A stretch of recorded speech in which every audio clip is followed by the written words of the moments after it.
Hello students, welcome to Bansal Academy. और आज आपका सबका स्वागत है इस वीडियो में। ये पुरानी स्लाइड है लेकिन इन बच्चों की फ़ोटो दिखाना चाहता था ताकि आपको सोर्स ऑफ इंस्पिरेशन कुछ मिले, गाइडेंस मिले, मोटिवेशन मिले। आज का जो वीडियो है बड़ा ही सिंपल होने वाला है और आज के वीडियो को स्टार्ट करने से पहले मैं आप लोगों को यही बोलना चाहूँगा कि आज का जो वीडियो है वो मैं पेपर में आपने अटैम्प्ट कैसे करना है, आपकी अटैम्प्ट करने के बाद आपकी एलिजिबिलिटी क्या बनेगी, फिर स्क्रूटनी क्या होगी, कैसे चलेगा सारा ये पेपर देने से लेके स्टार्ट करने से लेके पेपर के चेक होने तक आज ये वीडियो बनेगा। कैसे कैसे होगा, क्या क्या होगा, इस पे आते हैं। लेकिन उससे पहले दरख्वास्त सबसे कि आप लोग हमारे चैनल को लाइक शेयर सब्सक्राइब जरूर करें, बेल आइकन जरूर दबाएं भाई। ऐसा है, बड़ी हिम्मत बनती है हमारी यार। हमें कई बार ऐसा लगता है कि हम बोलते नहीं हैं तो लोग करते नहीं हैं, लेकिन आज तो रिक्वेस्ट ही कर दी है। तो जितने बच्चे नए देख रहे हैं वो सारे नए एक बार बेल आइकन ज़रूर दबा दें। तो वीडियो शुरू करता हूं। अब जैसे मान लीजिए आपको भी पता है कि कंप्यूटर बेस्ड टेस्ट होगा, तो कंप्यूटर बेस्ड टेस्ट का मतलब है कि आपको वहाँ पे ऑब्जेक्टिव टाइप है, पेपर 1 है, पेपर 2 है, एक ही दिन में होने हैं, अलग अलग शिफ्ट हो सकती है, इट ऑल डिपेंड्स, है ना। तो पहले में 35% क्वालिफाइंग मार्क्स लेने हैं और नेगेटिव मार्किंग भी साथ में है। तो नेगेटिव मार्किंग साथ में है, इसीलिए मैं वीडियो बना रहा हूँ। तो लेट्स स्टार्ट विद, देखिए पहला पॉइंट ये है मेरा कि पॉइंट नंबर 3 यहाँ से स्टार्ट कर रहा हूँ कि कंप्यूटर बेस्ड टेस्ट होगा सीबीटी का, जिसमें 4 ऑप्शंस मिलेंगे ऑब्जेक्टिव टाइप क्वेश्चंस में। आपको क्या करना है, आपको कोई भी राइट आंसर को ब्लैक एंड करना है। ब्लू पेन से भी कर सकते हैं, ब्लैक बॉल पेन से भी यूज़ कर सकते हैं, इन्होंने लिखा हुआ है या इन सर्कल करना है, ठीक है। ओएमआर शीट है, जो ओएमआर शीट जो ऑनलाइन ओएमआर शीट है उसकी बात कर रहे हैं यहाँ पे, ऑफलाइन तो पेपर हो नहीं रहा है। इन केस अगर आप मान लीजिए आप किसी क्वेश्चन को अवॉइड करना चाहते हैं तो, या फिर नेगेटिव मार्किंग से बचना चाहते हैं, तो वहाँ पे 4 की जगह 5 ऑप्शन होगी, ए बी सी डी के साथ ई ऑप्शन भी होगी। तो आपको ई ऑप्शन को क्या करना है, डार्कन करना है नेगेटिव मार्किंग से बचने के लिए। जो भी सवाल, इस पॉइंट को याद रखिएगा, इंपॉर्टेंट पॉइंट है कि आप जब भी पेपर करेंगे तो उसमें आपने ध्यान रखना है कि 5 ऑप्शंस गिवन होंगी, A B C D E, और ई आपने तब ही करनी है जब आपके मूड नहीं है कि मुझे आंसर नहीं देना है। बात समझ आ गई?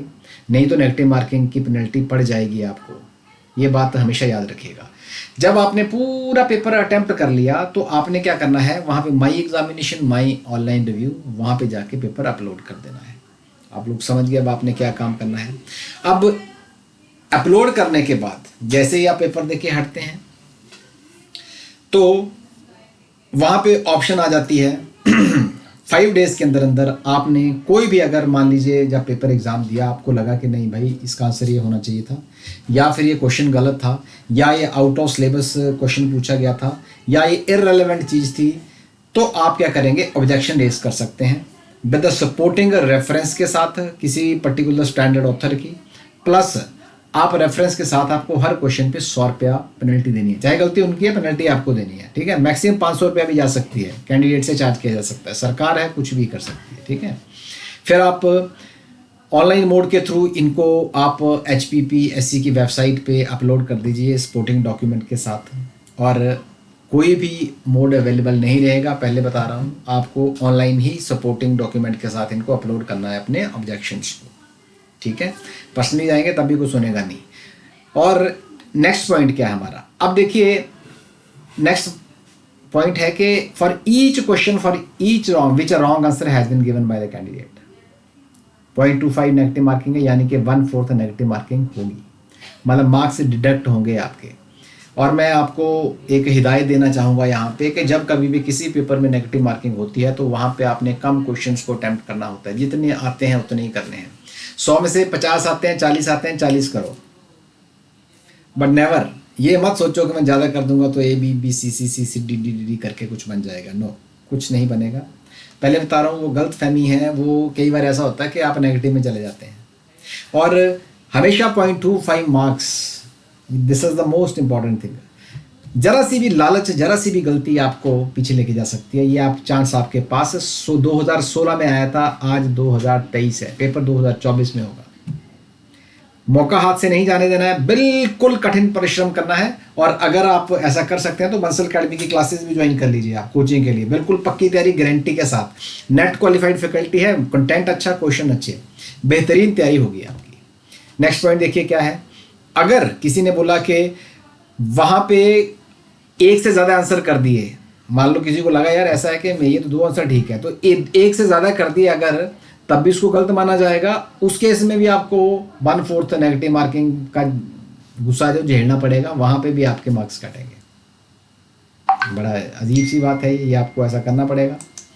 और अगर आपने देखा कि कोई क्वेश्चन लेफ्ट अनअटेम्प्टेड, तब भी आपको क्या होगा, नेगेटिव मार्किंग है, 0.25 मार्क्स या 1/4 मार्क्स कटेंगे। मैंने ऊपर बताया पहले आपको, अगर नहीं है मन करने का क्वेश्चन करने का, तो वहां पे ई ऑप्शन को ढाकन करिए।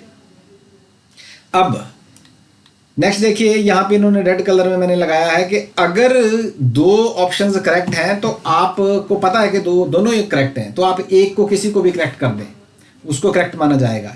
मान लीजिए ए और सी 2 करेक्ट हैं, आपने ए टिक कर दिया, तो ए करेक्ट अगर किया है तो वो करेक्ट मानी जाएगी, आपको मार्क्स पूरे मिलेंगे। अब किसी ने सी कर दिया है तो उसको ही मार्क्स पूरे मिलेंगे, ठीक है। तो यहाँ पे कोई नेगेटिव मार्किंग नहीं होगी, तो उसके लिए ये जिम्मेवार है।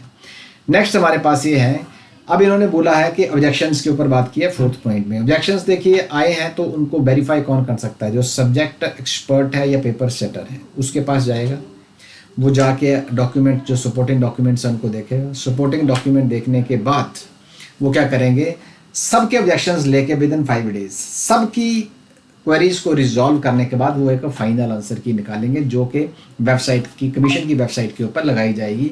और उस पर नो ऑब्जेक्शन रिप्रेजेंटेशन जो है वो एक तरह से होगी, वो आप उसके ऊपर ऑब्जेक्शन कोई नहीं लगा सकते हैं फिर बाद में। और 5th पॉइंट में है कि सेट का, इन केस ऑफ सेट, अगर वहाँ पे कोई आपको गलती आती है क्वेश्चन पेपर में ड्यू टू टिपोग्राफिकल प्रिंटिंग एरर और question being out of syllabus, या फिर कमीशन को खुद को लगता है कि यहाँ पे कोई गड़बड़ी है, ठीक है, या फिर कैंडिडेट्स पॉइंट आउट करते हैं, तो with in 5 days of examination वहाँ पे भी ऑब्जेक्शन रेज किया जा सकता है। वो भी जाएगा सब्जेक्ट मैटर एक्सपर्ट को या एग्जामिनर को या पेपर सेटर को जाएगा। आफ्टर दैट 6वें पॉइंट में इन्होंने बताया है कि फाइनलाइजेशन ऑफ आंसर की होगी, वो आपको पता है सीबीटी के थ्रू है, तो इवेल्युएट करके सारा कुछ करके वो ओएमआर स्कैनर के थ्रू आपकी सारी शीट्स को उसके बाद चेक कर लेंगे, वो सारे उसके बाद चेक करेंगे।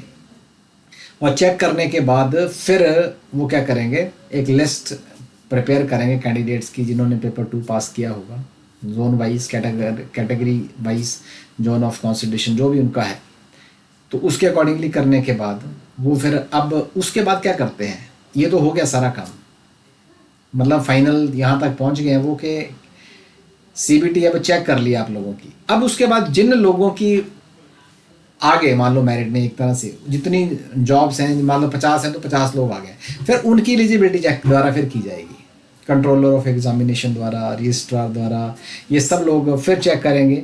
और जो भी एडवर्टीजमेंट में इन्होंने कंडीशंस लगाई थी, फिर उनको चेक किया जाएगा कि क्या ये पूरी करते हैं या क्या नहीं करते हैं।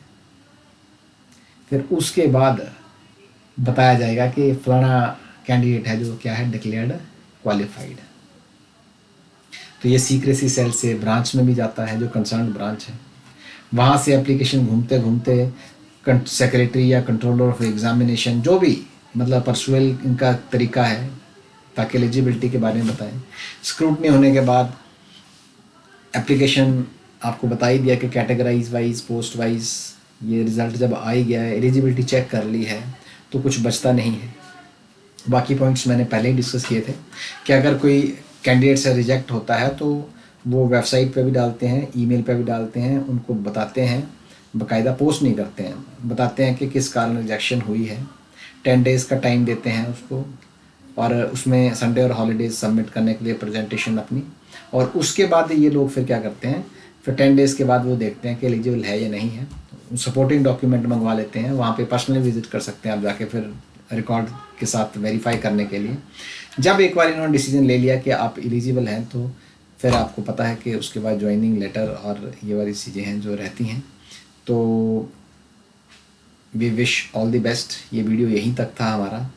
रीचेकिंग, रीवैल्यूएशन, ये पॉइंट इन्होंने लिखा हुआ है, 14th पॉइंट है। Screening test, computer based test will not be allowed in any case. तो याद रखिएगा कि आपको मौका हमेशा मिलता था पहले आज तक, लेकिन जब ये वाला टेस्ट होगा तो उसमें रीचेकिंग या रीवैल्यूएशन फॉर रिटन एग्जामिनेशन या स्क्रीनिंग की टेस्ट में, खासकर स्क्रीनिंग में ज़रूरत पड़ती है इसकी, ठीक है, क्योंकि लोगों को लगता है कि उसमें नहीं हुआ तो अगला हमारा हो ही जाना था। तो ये किसी केस में भी अलाउड नहीं होगा। और स्क्रीनिंग के बाद आपको पता है कि स्टेज 2 आती है सिलेक्शन प्रोसेस में डॉक्यूमेंट वेरिफिकेशन की, तो उसके बाद हम वीडियो फिर बनाएंगे। लेकिन उससे पहले फिर मैं आप लोगों से एक बार दरख्वास्त करूंगा कि इन बच्चों की तरह आप लोग बनिए।